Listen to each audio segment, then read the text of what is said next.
All right, here we go. We are back for another episode of the Stronger Together podcast. And as you saw in the intro, a big piece in the heartbeat of the work that we do is not solo. It is about having individuals collaborate, get out of their silos, and learn from other individuals. And when I heard about this program, as you can see behind me, I am from Boston area, Massachusetts. I went to Boston College, and I really enjoy and love the people in this community working together. When I heard about a program from the MASTERCLASS for superintendents, I wanted to make sure to bring them on, share what they're doing, because it can benefit all of you out there, either sitting superintendents, aspiring superintendents, individuals who are like, I'd never want to do that, but let me go check it out and learn those skills to bring it into the work that you do each and every day. Because at the heartbeat of the work that they do is about enhancing your leadership to then bring that forward, put it into action, and enhance student learning and culture of schools and districts. So I'm going to bring them on right now. We have three amazing members. We have Mike Welch, we have Ann Kaufman, and Steve. How are you all today? Thanks for coming in. We're great. Terrific. Awesome. Thanks, Matt. I know. Wonderful. So we're going to get into this real quick, but in less than 10 seconds, if each of you could just tell us a little bit who you are and your role in MASTERCLASS for aspiring superintendents. So Mike, we'll start with you. You're on my top right. Great. Thanks, Matt. My background is as a high school principal in Newton, Massachusetts, and in Framingham, Massachusetts. And the last 9 years, I was the superintendent of the Dedham Public Schools. And now I'm working with MASTERCLASS because it's so important to really be training the next generation of leaders in education. And we're excited about the work we're doing. That's awesome. And I just put that together because Ian Kelly and I were great friends and went to Boston College together. So I'm like, okay, I recognize that name from somewhere. Ann, tell us a little about yourself. Yes, I actually have been an educator for a very long time, and starting as a school psychologist, sitting in every seat, all having to do with innovation and how can we really improve what's going on for both students and teachers. And so I've come to MASTERCLASS because I really want to help people continue to evolve and change and make sure that education is the best it can be. And so I'm a founder and do a lot of the learning design. Wonderful. And Steve, nice to meet you. Nice to meet you. I was actually superintendent for 23 years in both Vermont and Massachusetts, mostly in Massachusetts, in several districts, from very large districts to small districts. And my work also included being a building principal for 11 years and a teacher for 11 years. So I've had a lot of time in the profession, and it has shaped me. Done a lot of work around technology and infusing technology into education, and how we get that going and do that in the context of how that actually influences instruction. That is awesome. And I think the big piece of just really kind of sharing some of your background is because the collection of knowledge that the three of you bring to this is impressive, and it talks through that collaboration. So for those individuals who don't know about MASTERCLASS for superintendents, tell us a little bit of the origin story. Where did this start and how did it start? So it started several years ago prior to my retiring. We were beginning to see the landscape in Massachusetts changing quite a bit around the superintendency. And I know that's a national problem as well, but absolutely, it's not, Massachusetts isn't immune.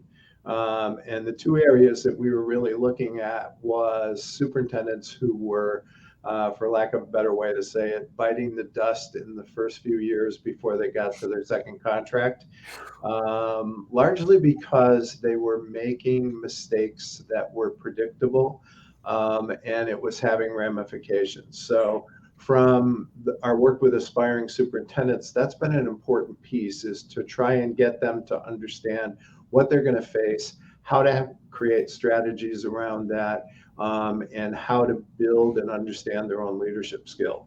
The second part that we were looking at was the veteran superintendents who, for most of my career, I would say that my collaboration was strong inside the district, not necessarily strong outside the district. So for myself, I don't believe that that's a way we can function anymore. The job has got to become too complex.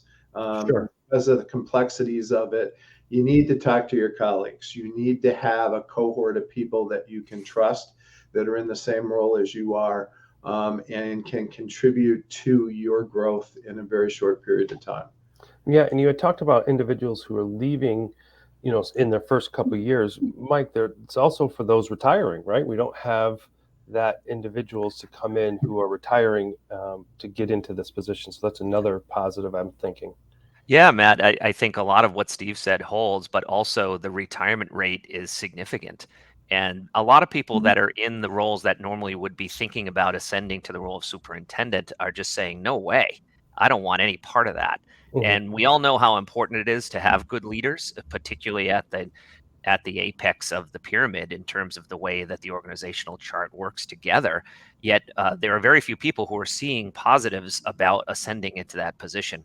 And as Steve alluded to, one of the things that I saw a lot over the course of the last 4 or 5 years was that people who were coming into the role really weren't prepared for the type of issues that they were facing, because Sure. there's only one superintendent. And until you're in the role, you can't imagine what it's like. And you go from essentially reporting to an individual who is your supervisor to now reporting to a group of elected officials who collectively are giving you advice. And knowing who to listen to, knowing how to navigate all of the potential pitfalls. As Steve said, that you really need a close group of other people who are in the role to support you. And so we thought, I think it's important to make sure people have access to this information before they sit in the hot seat, Sure. so that we can at least prepare them for the sorts of things they're going to encounter. Because all of us have the wounds and the bruises from that work. And we have something, I think, that is valuable to people who would end up in that role. And hopefully we can avoid some of the landmines that people have stepped on by giving them a little bit of advance warning about what's coming. Absolutely, and it is. You brought up a great point that until you sit in the seat, it's not like a dry run. You can do some practicum hours and different things, but our profession as a whole, when you advance in your career, you essentially do a whole different job, from teacher, And I think, yeah, principal, to central I, office. It's a whole different job as you move up. and I think one of the challenges I have seen, particularly in the school setting, when you move from assistant principal to principal, it's an entirely different role. Yeah, Yeah, you think it's just that word assistant, right? It's pretty you much the just same move thing. offices, Right. and it's It's not. not. It's not. Yeah, And I think it is even more dramatic when you move from assistant superintendent to superintendent. yeah. What we're seeing a lot of, we see high school principals. That was my background, moving into the superintendency and leapfrogging the central office altogether. And while there are some aspects of the principal role that prepare you, there are other aspects that you are completely unaware of before you sit in that seat. No, and that's critical to have that. So Anne, I want to loop you in here because I don't think there's been an in-depth program like this. And you had talked about being one of the founders of this. So why did you start this? Because to my knowledge, I know I went to BC and went through a superintendency program, but beyond something like that, your program I think is like one of the first.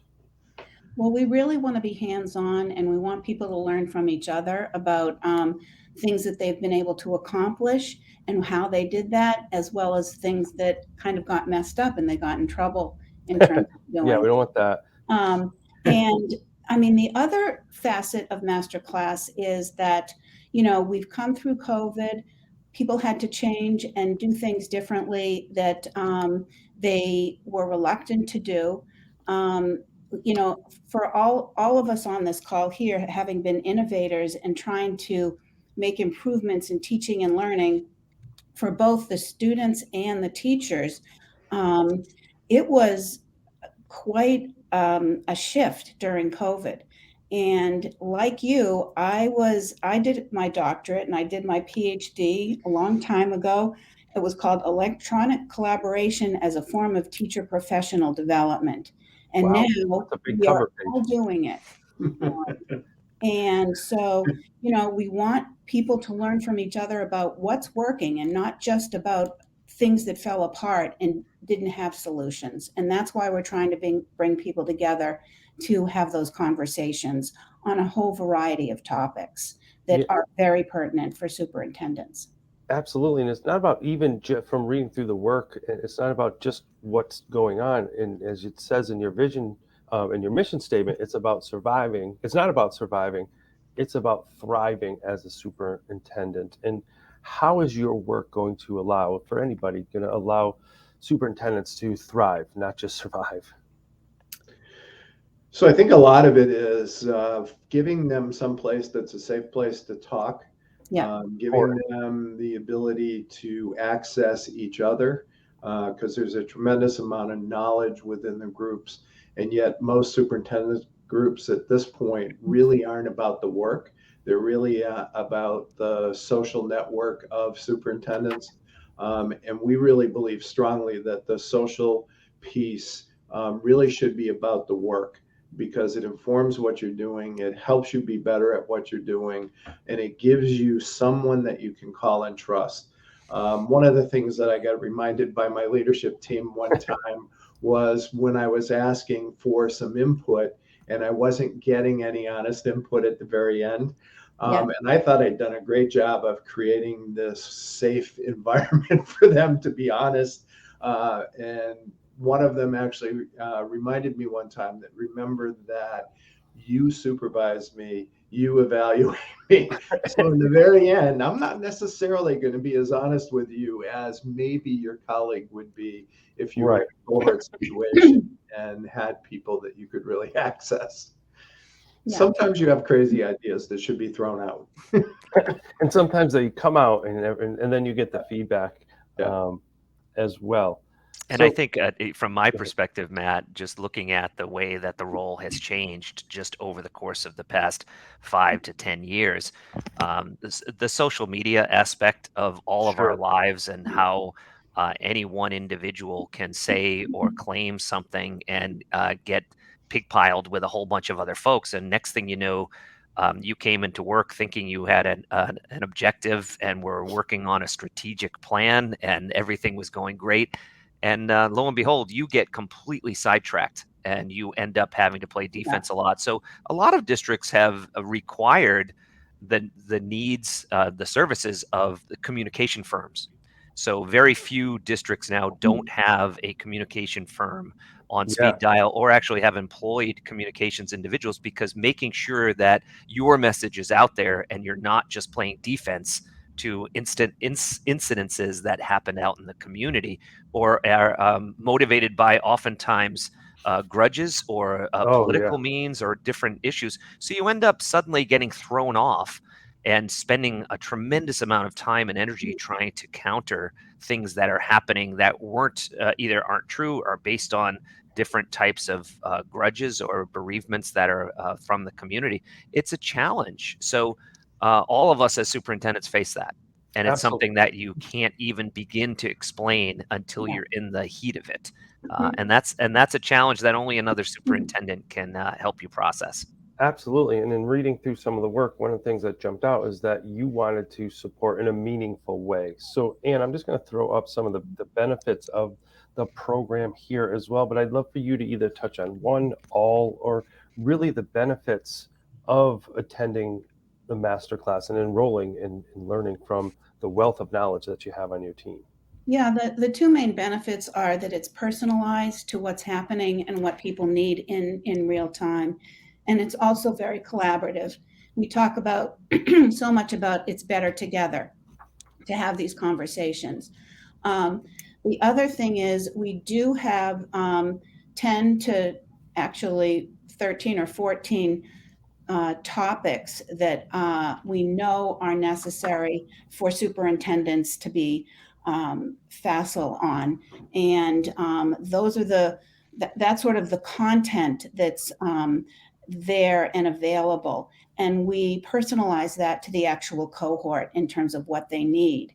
I can give you a couple, several of the topics, for instance, partnering with unions, cultivating community. Oh, there you go. Great. Thanks. That's how we roll. That's how we roll. So you can see here, all the way from attaining budget to being innovative in what you're trying and partnering with others on and learning from each other too. And it's all sort of bookended around how do you cultivate a team that works really well together.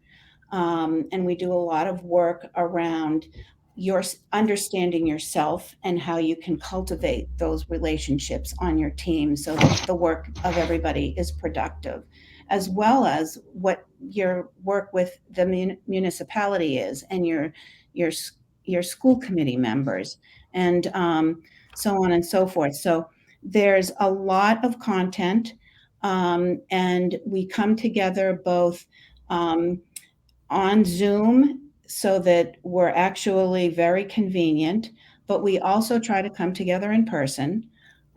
Each month we have our cohort coming together for a kickoff that's a discussion about a particular topic, like what I just was mentioning. And they bring up their own issues of what's happening to them in their district at the time. Also, we do a peer consulting, which is another session during the month where everybody has an opportunity to share and get feedback on an issue and dilemma that they're going through. And throughout that, there's also executive coaching, which is very personalized. And the coaches from MASTERCLASS meet individually with each of their coachees. So there's many facets to the instructional design. It's also very convenient so that we meet when it works for the people that are in the cohort, and it works with them on the issues that are really primary for them at the time, as well as what's going to happen over time for them if they get into the seat as a superintendent, or when we work with current superintendents, what's happening with them as well. Matt, it's a little different depending on the group. So for the aspiring superintendents, Sure. we're very much follow a pattern of what we're going to be discussing each month.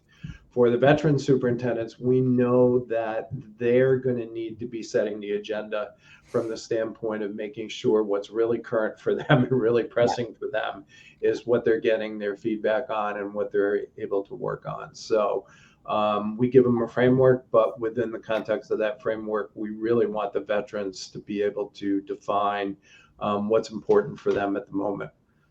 Yeah, and then when I looked at that list, and as Mike was saying, until you get in the seat, you're not really working with the school committee. You're not really looking at the town-wide budget as much as your school budget, and you're not working with some of the individuals that you hear and read about, or you can take all the practice courses that you need, or you can shadow a superintendent. But until the gavel hits in that school committee and they throw it to Superintendent Mike Welch, go, you don't have that stamina yet. So learning from individuals like yourselves in some of those topics that you just don't know about, you can read all the books you can, and until you learn from those who've been in the seat, it's critically important. So as we kind of wrap up, a couple things I wanted to share and get into, and have you share a few things. To sign up, make sure to visit the website below, masterclassforsupers.com. You can find all the information, all the updates, all the different things that you can, all the key features, the information, the staff, the team, all of that work is on that one website, and you can sign up. So I'd love for each of you to share one last piece of the impact that this program is going to have on individuals and the purpose for them to sign up as we continue to move forward. I guess I'll jump in. I think from my perspective, as somebody who, again, has a lot of the bruises and the scars of making mistakes, and if that's the way you develop wisdom, we'd like to be able to share some of that. And so much about the role as leader, people think they know what it is, but really it's about relationship building, building relationships with students and with faculty and with municipal leaders and with parents and with the community as a whole. looking at things through different lenses and making sure that regardless of where you sit on an issue, you have to be a good listener. You have to be able to understand how to engage with people and make sure that everyone leaves conversations with you feeling heard and feeling validated. And as Steve said originally, you don't get honest feedback from folks you supervise. They're going to tell you what you want to hear. The problem is you get very critical feedback from folks that you don't know. And it's very hard to take that as an individual leader when everybody under your command has been just fluffing up your ego along the way. So we would like to be able to provide that to folks. And we see this as a very personalized opportunity to work closely with the next generation of superintendents and support those who are in the role. Wonderful. I'm just going to reiterate, we've got to help these folks thrive and not just survive, and actually feel like they're making a really great contribution to their community. So I think what I would add is that the thriving piece is you don't do it as long as we have done the superintendency if you don't actually enjoy the job. And the enjoyment comes from the thriving. However, you don't survive to thrive if you make a big mistake early in your career. So I think it's important to make sure that we're helping people move forward. We also don't define the success of our program with you're going to end up being a superintendent, because we've had some people who have really, after looking at it seriously, made a decision to stay where they are or made a decision to not move forward into another position. And that's a success too, if you understand yourself well enough. Yeah. Plus, we believe the conversations that we have in the cohort and the skills that we're teaching are skills that every leadership role has to have in order to be really successful now. I was amazed at being able to say after 23 years that the job was still pushing me significantly because it was so complex. And it was getting more and more difficult every year. So even with a lot of experience, this is a complex job. So how do we make the complexity clear and then help people grow and thrive and enjoy what they're doing? Because the impact of the superintendency is still a really important impact in districts.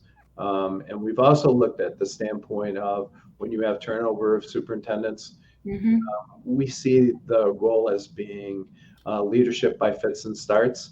So it's one step forward and one step back. It's not just a cliche every time you switch superintendencies, even if that person's aligned with their predecessor. So that's an important piece to us. Awesome. With all of this wealth of knowledge, make sure to go, for all of you out there looking to gain this knowledge, this understanding, this experience, check out MASTERCLASS for supers.com below, or they are on LinkedIn. You can go into LinkedIn to their LinkedIn account and gather all of the information and updates as well. So I want to thank all of you for sharing this information. I want to continue to promote the program because it is important. As a Massachusetts student, as a kid, as a leader, as a building leader, now current district leader, I think it's important as we continue to move forward for our Commonwealth to ensure all of these individuals have this skill and ability. So thank you all for coming on today, and continued success in all the great work that you do. Thank you, Thanks, Matt. Thanks very Thanks. much. Bye-bye. Bye.